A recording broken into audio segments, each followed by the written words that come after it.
نبی علیہ الصلوۃ والسلام خپل تر عباس رضی الله عنه او خپل د جگر ټوکړه فاطمه رضی الله عنها وی خپل معاملات د الله سره برابر کې دنیا کې ورنه که قیامت پر ورځ الله رونی ولې نو ګورې زم ته نشم خلاصولی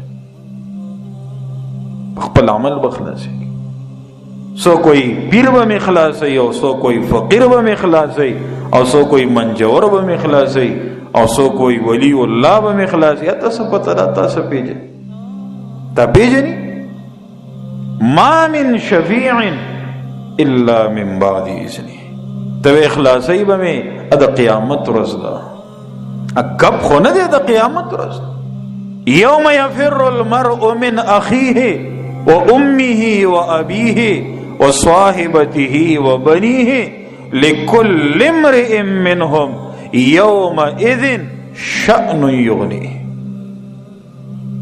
دا رشتے خو یو بل پیجنی کنه پلار زوی رور خزا بچے دا رشتے یو بل پیجنی کنه پیجنی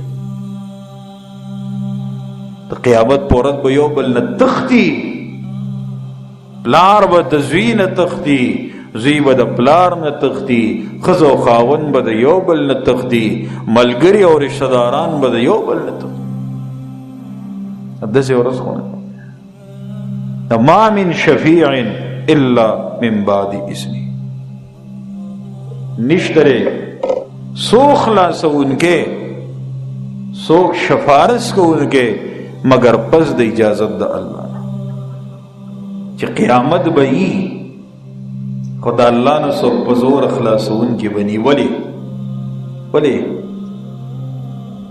مالک یوم الدین مالک و واقدار بسو کی یو اللہ او خلاصول خو څه خبرې بنی شي کولی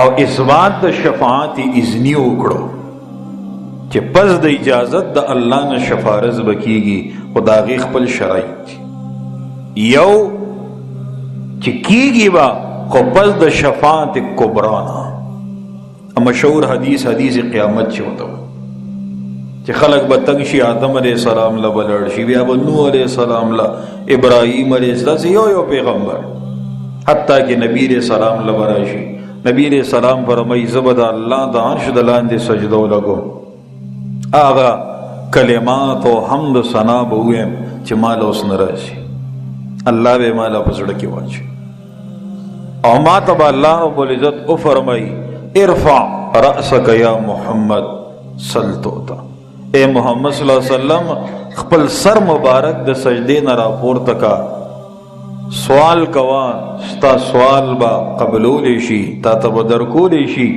اشفع تو شفع شفارس کوا ستا شفارت به منظور شي نبی علیہ السلام فرمای زب شفارت شو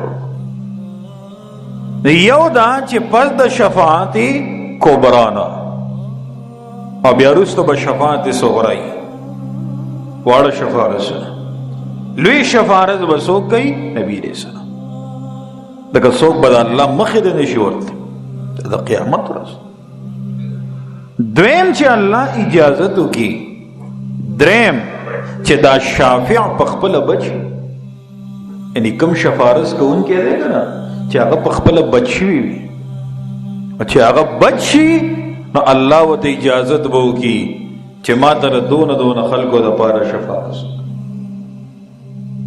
او شفارت به د هغه چا دپاره کوي چې هغه عقیده کې بری دی خو عمل کې کمزوري شي منځ کې کمزوري شوی روزه کې شوی دا حج کې شوی زکات کې شوی دا بل دا چې شافع او مشفوع یو بل پیژني یعنی شفارس کوونکې او چاله چې شفارس کوي چې یو بل پیژني چې ته پیر بابا رحمت الله علیه هم اخلاصي نو ته پیژني دا خپل شرایط دي یو دا چې قیامت کې وي دویم دا چې پد شفاعت کبرا نه وي بل دا چې الله اجازت وکي بل دا چې شفارسی په خپل بچوي وي بل دا چې چاله شفارس کوي چې هغه عقیده کې بچوي خو عمل کې راګيري او بل دا چې شافع او مشفوع یو بل پیژني.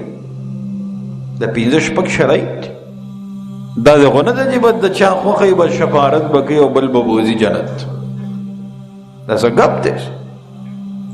ځینو خلکو له دین نه ګپ جوړ کړی دی. ټول به خط او نمبرې عرضه کوي او فیملی خاندان کې به یو تن حافظ قرآن کې وی بد دا به هم جنت ته بوځي. دا هغه خپله پته نه لګي چې ځي به او که نه به ځي.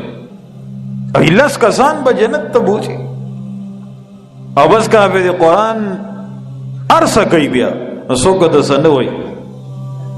لکه چا خو ولا بیا ټیکټ کینسلوي که نه. حافظ قرآن سره خو 10 ټیکټې دي د جنت. نو چې تی خفه کې نو بس بیا خو د ټیکټ کینسلوي که نه. بیخي ریزرویشن دله کینسل کی. هر یو ته ځان نږدې نږدې کوي او په هغه کې چې کوم تکبر راشي انا لله و انا الیه راجعون. او ای زه خو بج یم لس په نورم بوزم. او ای هغه چې په جان جهنم واجب شوي وي نبی علیہ السلام به خپل تر بچ کی ابو طالب سے دا هغه قربانې پټې دي بچ به کی نبی علیہ السلام. ابراہیم علیہ السلام به پلار بچ کی. لوط علیہ السلام به ښځه بچ کی. نوح علیہ السلام به زوی بچ کی. ستا د حافظ قرآن سے حیثیت پوهیږې په خبرو که نه پوهیږې؟ دا شرایط دي د شفاعت اذنی چې الله اجازت وکړي. بیا دا خبره الله دې وکړي چې موږ د نبی علیہ السلام په شفارس کې بچ شو چې کم شفاعت کبرا کېږي چې په هغې کې الله بچ کړي. موږ دې الله په هغې کې راوچي. ځکه وروسته بیا قصه ډېره خرابه ښکاري. الله دې رحم وکړي. الله دې موږ سره حساب یسیر وکړي. آسان حساب. که خبره د عمل شو د حساب او د کتاب شو زما مهربان ډېره ګرانه ده. ګورې سوال د حساب یسیره کوي. عائشہ صدیقه رضی الله عنها فرمایي حساب یسیره څه شی دی؟ وایي چې الله دې بې حساب او بې کتابه جنت ته دننه کړي. دې ته حساب یسیره